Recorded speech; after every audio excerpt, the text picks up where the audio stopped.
Okay, good afternoon, everyone. Sorry about the start. Yes, absolutely lovely to be able to speak about I slightly changed the title. So to speak about early childhood development and promotion of early childhood development to get all children off to the best start in life, whether they live in Haryana in India or Newcastle or the rest of the Northeast here in the UK. So hopefully what I'll do is draw out some of the work that I've been doing, funded by the Wellcome Trust, connected to my time down in London at the School of Hygiene and Tropical Medicine, and connected up to what starting to think about here within the Northeast, particularly within the Child Health and Wellbeing Network with Mike McKean and others. As a typical academic, I'm kind of a bit obsessed with methods and perhaps less on results. So there's a lot of methods in here. I'll try and skip through them and get to the meaty stuff if I can. And we've probably got less than 20 minutes, so I'll try and speed through and stick to time. So I'm going to skip through the outline. Right, this is the child survival agenda for low and middle income countries. So we can see that the under 5 mortality rate has shot down from 1990 to 2015. It's halved. It's projected to continue to improve. So there's been major successes, and we should be really proud of those successes, and we should continue to work on them. But there's now an opening to ensure that all children can thrive as well as survive in the jargon. Yincent, can I just open this up a bit more? Do you think if I just do this, is that okay? Yeah, and then I can, yeah, okay, great. So the WHO UNICEF Nurturing Care Framework builds on these ideas and says, what elements do children need to be able to physically, mentally, and socially develop to their optimal capacity? And I like this. It's just quite neat. It gives us a way to think about this. So health, nutrition, early learning, responsive caregiving, and I'll come back to that one, and security and safety. And what we're talking about is promotion right from the very start. And we're pediatricians. We don't need to kind of labor this point. This other audiences perhaps it's more key for. But what happens in those very, very early periods matters greatly to development all around, cognitive development in particular. And here we see synapse formation through the first 2 years of life, and we see synapse pruning. I'm not going to labor it just because of time, but this has kind of been really key to the whole early childhood development agenda. And what if we do nothing? Well, it's not just a medical issue or a health issue. As Jim Kim, the president of the World Bank, says, there can be no equality of opportunity without appropriate stimulation, nurturing, nutrition. Conditions of poverty, toxic stress, and conflict will produce such damage that children won't be able to take up future opportunities. So this really matters for children and their families, and but it really specifically matters to communities and to countries. Childhood adversity really is key to what I've been working on in India. And it's key to kind of outlining some of those barriers faced by children in terms of achieving optimal development. What I've been saying is that there's some parallels between the sorts of risk factors encountered by children in high-income countries like the UK and in low and middle-income countries like in Haryana and India, where I was working, and in Pakistan. I've been working in Pakistan and in Ghana, working in Ghana, so similar.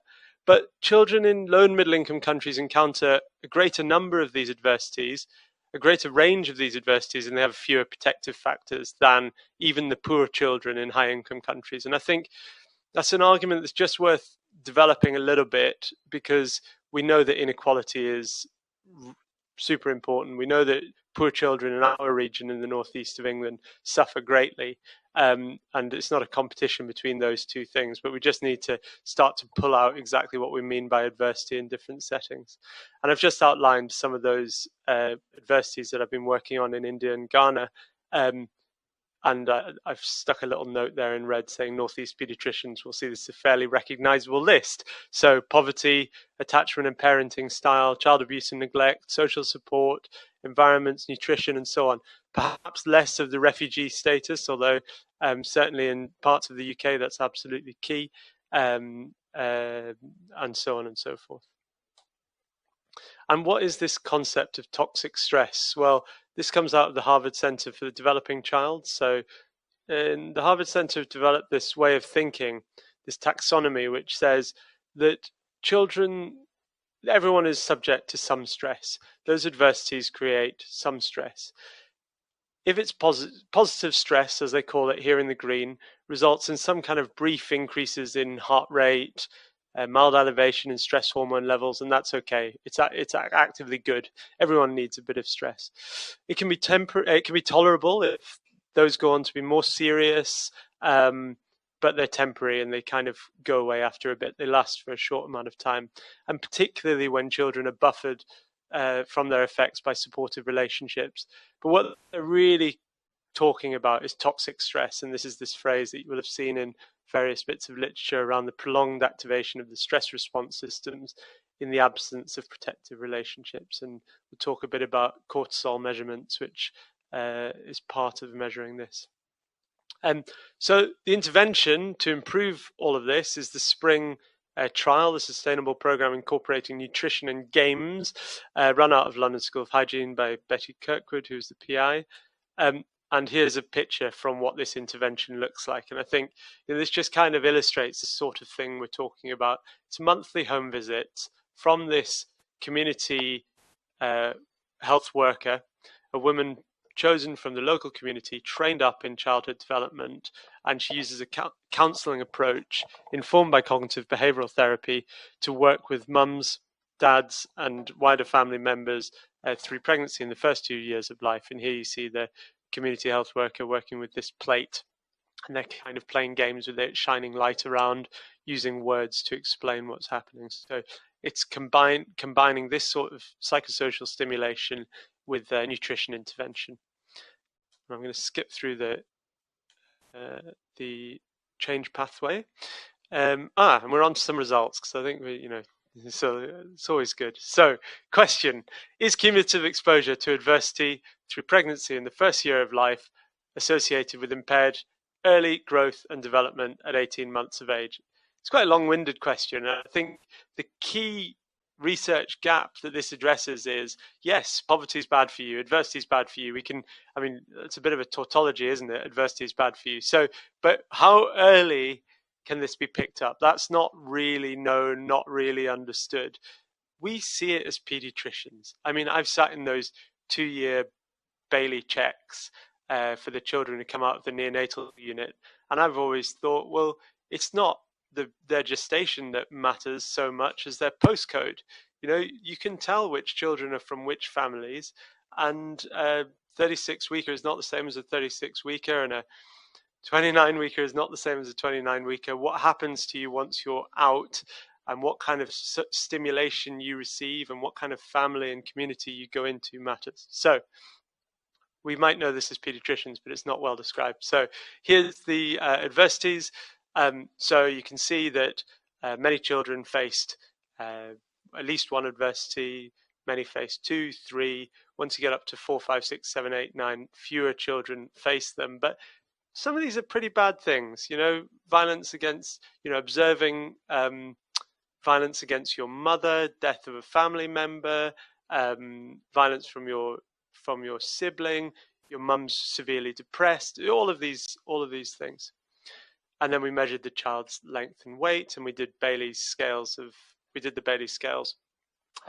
This was tough because no psychologists or pediatricians to do this work. So trained up 20 essentially college graduates, didn't have a background in child development, to do the Bailey scales, and they did an absolutely phenomenal job. The inter-rater reliability on these Bailey scales is much better than we would achieve. They stuck to the plan, and they did it really well. And here's taking stairs out, because there's no stairs in these houses, taking the stairs out that you need for the Baileys at this age, taking a standardized table out so that we can do the peg games. Measuring development, what a pain, honestly.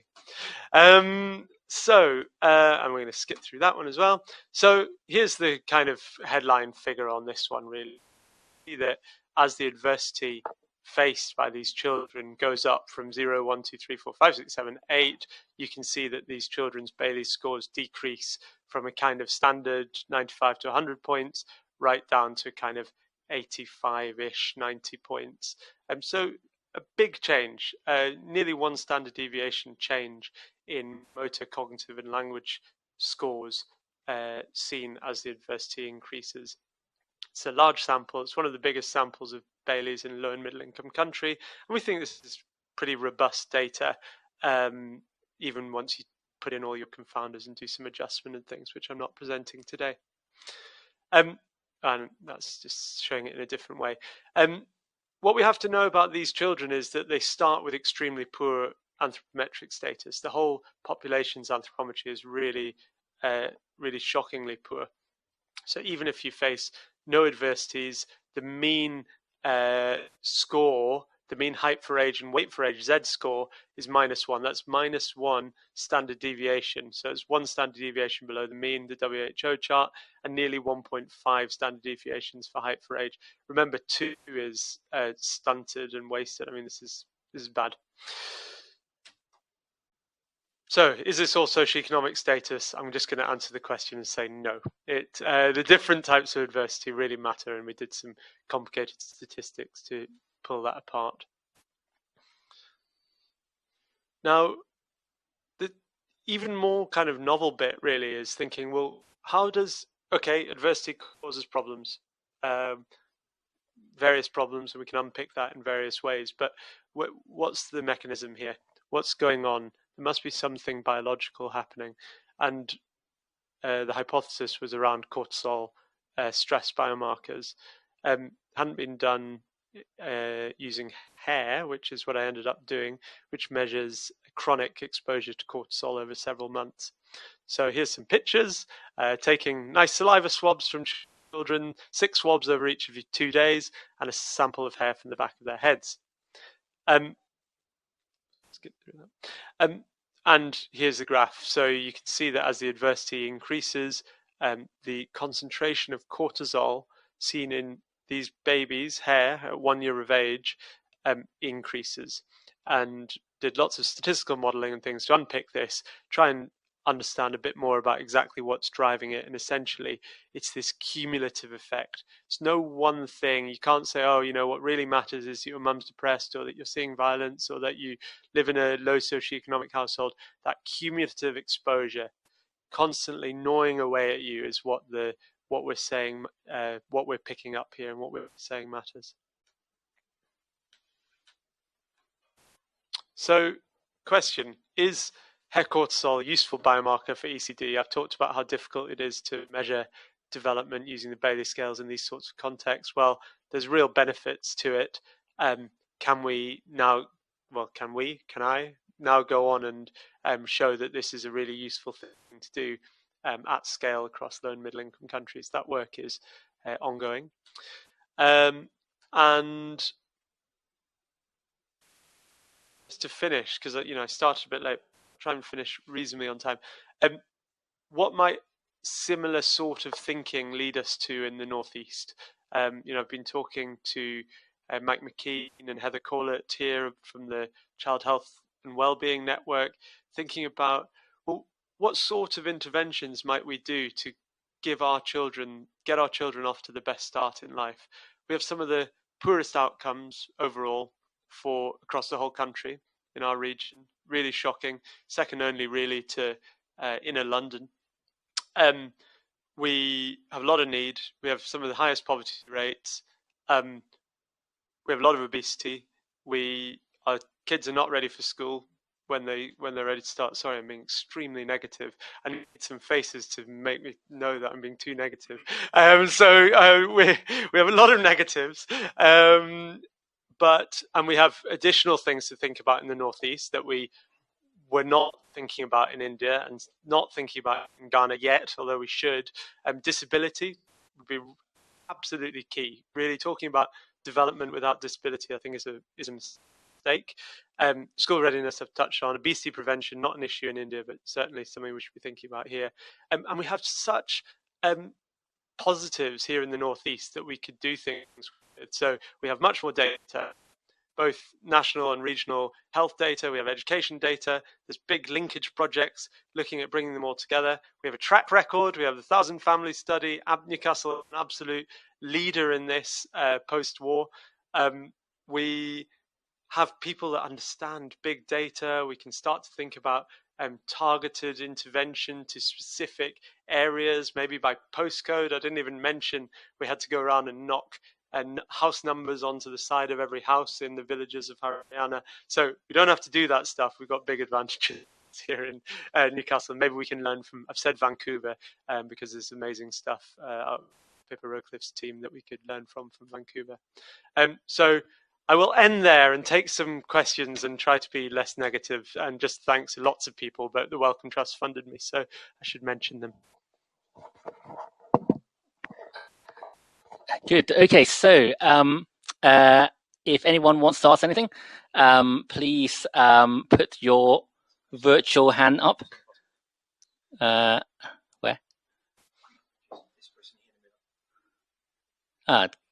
Can someone? Oh, Dan has put his hand up, so I will elevate you. To how do I do that? I did take. Yeah, I thought. Sorry, just 1 second. Having some. Oh, active spotlight. Yes, all yours, Dan. Hello, can you hear me? Yes. Too loud. Too loud. So it was actually just you. From your data, it seemed that language seemed to be the most effective of from your graph, and I'm just wondering why. Was there any particular clarification on why that was? Yeah, I mean, I think this is really key. I think language tends to show up first and most strongly wherever you look in these data, and I think they talk about they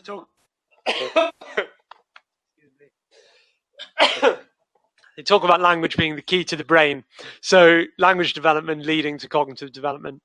And I think it's probably partly that it shows up first, and it's probably partly a sign of a really kind of sensitive sign of the sorts of interaction and stimulation that we're talking about. So if you're not being played with, interacted with, spending time with adults, in particular getting adequate care, then your language development suffers. And I think that's a sign of things to come in terms of cognition and later school readiness. Question from Ruth. Ruth, ask your question. Ruth, ask your question. Can you hear me? Just about. Oh. It's less of a question, but it's more of a comment that I think that really reflects what we see in care when we're seeing children into care, and often it's speech and language. One of the first things that we in terms of developmental neglect, and equally going forward with older young people there. Ruth, we can't. You're coming in and out, but I think you're making the comment about children in care. Is that right? That is. Sorry that I'm so quiet. that was actually much better. To do shout, and just to say, and if you want to rephrase, then do. No, that's right. So I was really just echoing that for children in care, it's language difficulties that often present. Yeah. You're not coming through too brilliantly, but I think I've got what you're saying, and I to completely agree with you that you're amplifying this point around children in care and that particular group being very, very vulnerable, and seeing speech and language as being super important in that age group.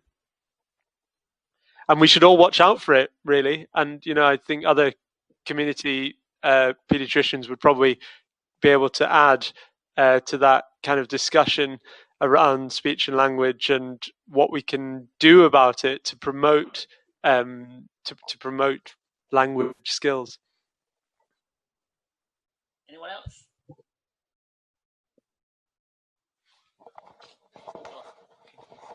Are there any more questions from the audience? Dan again. Yep, go on then. Dan, can you hear us? Your second question, please. Can you hear me now? Yep. Yes, we can, Dan. Come on in. Well, it's just sorry. I'm going back to the dreadful topic of COVID and just pulling out what you said on Newsnight the other day, because surely you're talking about this all the different adversities that children face and all the different ones that we have in the Northeast, and we've just dumped a huge, great, big one on children in the Northeast. We talk about the importance of social relationships. Not going to school for so long is crucial. So it's just, what we've done to our kids, basically. And great opportunity to get me back in my soapbox. What we've done to our children in this country is going to turn out to be a national disgrace, probably an international disgrace. We started off with the best of intentions by looking after them. I mean, I was there in March, as you all were, and we didn't know what was coming. And we had heard rumours that COVID didn't really affect children too badly, but we didn't really know. I was worried. Lots of other people were worried. And slowly and surely the picture as it is has come clear. And now we're unlocking society whilst keeping our children locked up. This will have lifelong ramifications for many children. I've been speaking out on this. I was really delighted, and I've both in terms of data, but also, data on the risk to children from COVID compared to other risks they face, but also on the more discursive side. And I was absolutely delighted that we managed to get the RCPCH to put out an open letter, which I'd encourage people to sign if you can. That's what I would say, but I'm sure others will have their own views and opinions, data. Yep. Mark has a question. Mark, do you want to ask your question?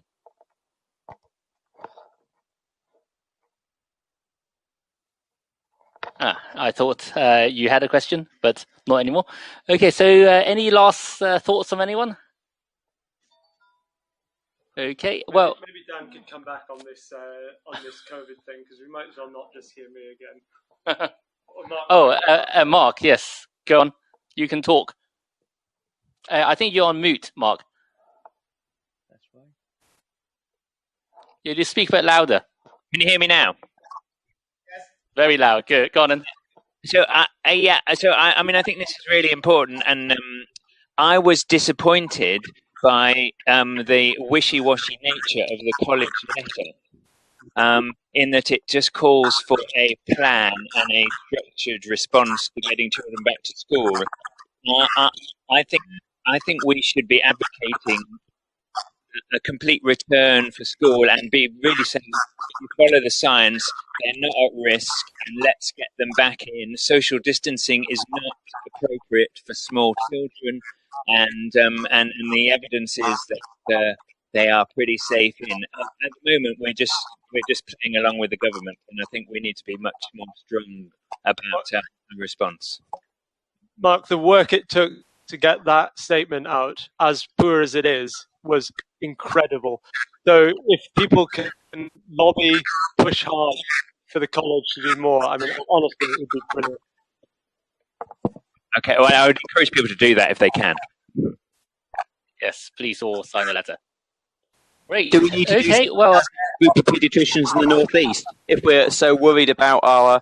I mean, do we need to do something? Because we can't necessarily. The college are beholden to too many political voices. Maybe it's beholden on us to do something. Could be right to our director of public health, for example. Yeah, as a body, yeah. And writing as a group of paediatricians to the college as a group, instead of sort of doing individual letters, to the college, but actually writing as a corporate body to try and then increase the pressure on the college to be more strong, because they're going to have more of a lobby nationally. And I know people will probably have different opinions, but I think from just generally speaking to people, I think a lot of us feel very similar. Well, there you go, Sunil. There's there's a task. Why don't you write a letter for us that we can send to the local director of public health, we can send it to the education authorities, and we can send it to the college, and we can all sign it. I'll sign it. Fantastic. Great. So that's the task, everyone. And lastly, I think Yasmin has a question or a comment. Hello. Hello. Hello. Please. Hi. Please go ahead. Oh, I was just going to say, we are the BACD, British Academy of Childhood Disability. We are going to campaign for the same cause. So I wonder whether other organizations like the BAT could also do the same. I'm hoping Steve, I wrote to Stephen after the last talk, just to strengthen up the clinician's perspective of how infective or non-infective the children are.